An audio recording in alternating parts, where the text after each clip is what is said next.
Hey everybody, what's up? What's up? Welcome to H&M at the Movies. I'm your host, I'm H, and with me I have. M, better known as Big Mike from Big Mike's Real Reviews. All right, so we're going to try something a little new here. You know, movies are still a big thing. People still go watch them, and Yeah. sometimes you get some good ones, and sometimes you get some bad ones. And yesterday was no exception. Yeah, that's what I was alluding to. So, all right. So before we get into that, though, Mike, because one other thing. First of all, let's establish what we're doing here. So one, we're talking about everything. We're talking about not what's out, but also we're going to talk about physical media.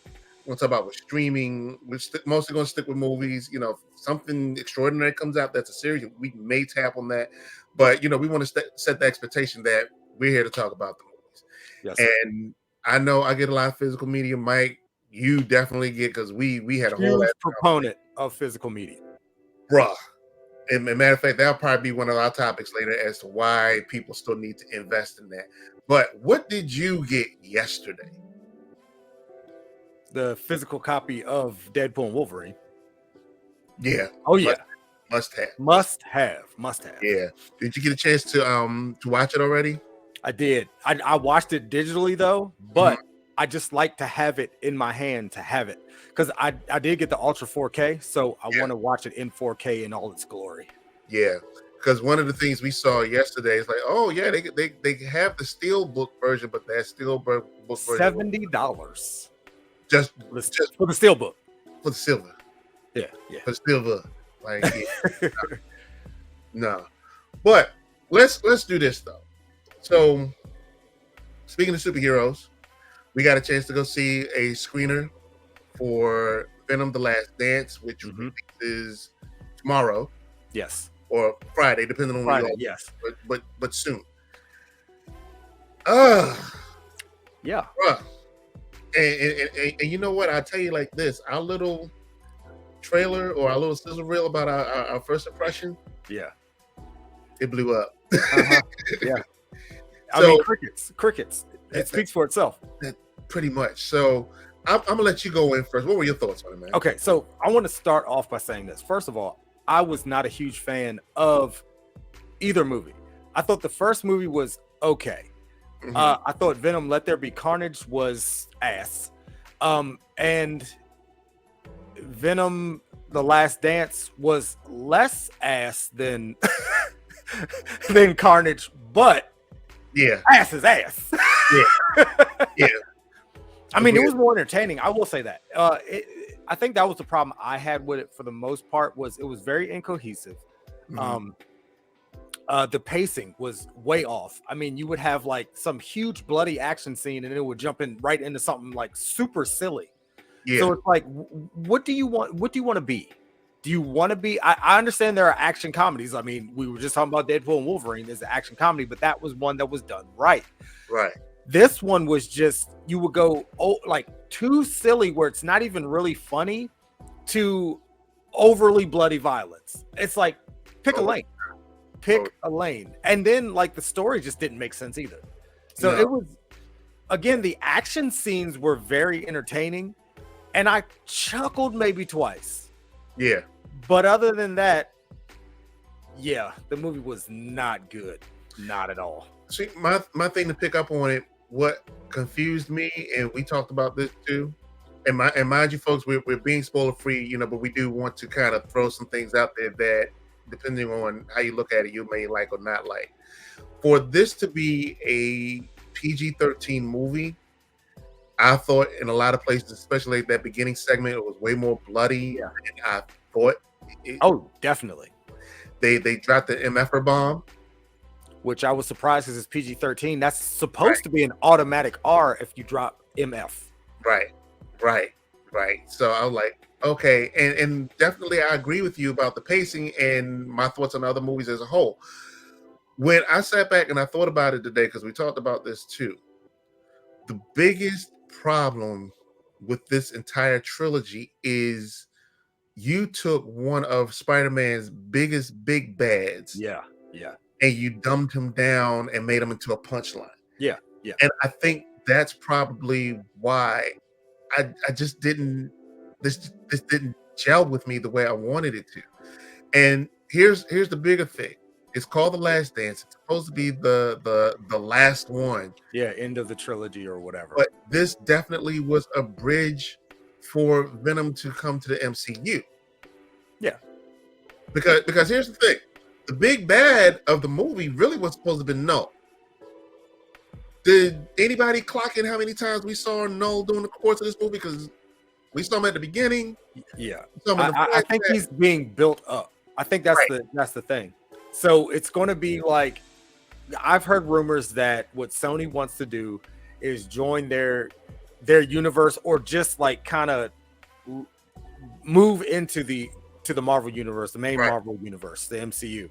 So I think they're trying to set up some things so that once Marvel Studios does take over, like actually, you know, doing the Spider-Man stuff, they will have things in place to where you're not just coming out of nowhere. You actually know kind of, you know, some of the characters and what's going on. Right. Because, you know, I was having a discussion with somebody in one of my groups today, and he was saying, well, I would never want to see Venom and Spider-Man in the same movie, let alone the same universe. Why? That doesn't even make sense. That's like any person that has an ounce of comic knowledge on them knows that as long as Amazing Spider-Man 300 remains one of the modern grails of comic collectors, yes, as long as that is like an established thought, that's always going to be one of Spider-Man's biggest big bads since the Green Goblin. Yeah, in the comics, you can't even have Venom without Spider-Man. This is a Venom shirt. That's why it has a spider on it. Right. I mean, come on, let's look at the history. You know, the whole Secret Wars arc where Spider-Man got the black suit, thinking it was a black suit, and then we find out the symbiote, and Richards, you know, uses the ultrasonic sound to get it off of him, blah blah blah, and then we find Eddie Brock. And after it was on Peter Parker. Right. Now, here's the thing. Even if we went to go through the whole 10 yards of saying that, well, you know, the symbiote linked up with Eddie Brock and now they're in the MCU, there's a lot of that, like, okay, I can excuse if we miss the whole Peter Parker thing. But you cannot sit up there and say that you can't have an entire universe where Spider-Man and Venom don't meet, let alone fight. Yeah, that is, my mind can't even wrap around that concept of them not being like, for someone to say, oh, I wouldn't even like that. What sense does that even make? Who are you? Yeah, Venom and Spider-Man are supposed to meet. They're supposed to fight. They're supposed to eventually somehow even work together against a bigger foe. I mean, but there has to be a build. But again, in the comics, you cannot have Venom without Spider-Man. Does not exist. Does not exist in a vacuum without. You know, and that's what these three movies have done. And like I said, okay, that's great, but you somehow missed the memo that he's supposed to be a big bad. I mean, even if you want to make him an anti-hero, you still shouldn't have turned him into a punchline. Yes.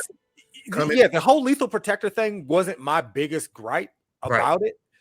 It was, that like sometimes it was just a bit too silly to where that's just not Venom. Yeah. But you know what? Now, here's what I did like. I did like that after figuring that Brock had been possessed with the symbiote for this amount of time, they've learned to deal with each other. So I would give it that much credit as to showing, because my thing is, I don't knock Ed Hardy at all for playing this role. It's like, this is what we're giving you. Deal with it. He's like, okay, this is what I got. I'm going to work with it, because there's absolutely nothing wrong. It's great casting. Yeah, it's great casting, and you can tell he's having a blast. Right, because like his mannerisms, the way he walks, he looks shell shocked all the time. Yeah, he looks shell shocked all the time. And the crazy part is, at some point when they're separate, it's like, oh, I felt something. I felt something, you know. But like I said, it's just everything else. Like you said, was the pacing The humor was good, but like I said, it's like you had long points of monologue Yeah. that all of a sudden something else would happen. It was just shake Right. right out the moment. But also, some of the dialogue that did happen, Yeah, like you didn't see any follow up to that. right. So it was just kind of like, hey, yeah, this is going to happen and this is going on and this is super important, right? And you're supposed to be listening to this. Yeah, And then it doesn't get revisited at all. that part. A lot, because it was. And oddly enough, it still kind of remained plot hole free, but there were one or two things that happened, like you could drive a truck through it, Oh, yeah. or in some cases, an airplane. Oh, we're going there. Okay. No, We're going there, but not going there. But yes, it Go was there. like, We're gonna let it go. how is this? Are we really doing this? Is this really happening? Actually, the one thing I did want to pick up on that I kind of was glad was resolved in the same movie was Chiwetel Ejiofor's casting as Rex in the movie. Okay. Yeah. Because I was like, well, wait a minute, isn't he Doctor? Yeah. Not Trey, but isn't he in Mordo, Baron Mordo. Thank you. That was the. Yeah. I was like, and then when things resolved, I'm like, oh, okay, I ain't got to worry about that. But it was odd. It was an odd choice. He's a great actor, of course, but it was still an odd choice to put in there because a lot of casual fans may be confused. Right. It's like, wait a minute, he's in Doctor Strange movies. Why is he here? Maybe. Yeah. I think it's safe to say whatever you expect to see from his casting in this movie is not going to happen. Just trust us on that. What you think you might think is going to happen when you see him, don't worry about it. Yeah. Don't sweat it. And I cannot remember for the life of me the Asian lady that popped up where they did the little dance number. Oh, Mrs. Chen. Yeah, Mrs. Chen. You know what? I'm of two minds. That was like the most campy thing I've seen since the Batusi. But it worked. But again, like I said, you have to kind of divorce yourself from the fact that this is Venom, but this is Venom. So yeah, exactly. But one of my main problems with that scene itself was that, okay, even if you went this route, and they did, but I feel like they stayed in a moment even too long, because at a point I just got uncomfortable watching it. Yeah. And it's just like, why is this still going on? Can this be over now, please? Right. That's what it was. That the whole Area 51. No spoilers. We're not going there. Remember, we're not going there. Right. But like it's just yeah. I don't even know if we could put a rating on this movie. I mean, like, you know what? No, I can. I actually can. Okay. All right. I can, because again, if you watched what I said last night, okay, let me put it this way: the Crow remake earlier this year was absolutely the worst comic book movie or anything based on a comic book character. That is the worst, ranking right along with The Spirit and Sin City 2. Okay. At least this was entertaining. It was. It's like if someone was to force me to pick one, I could watch Venom.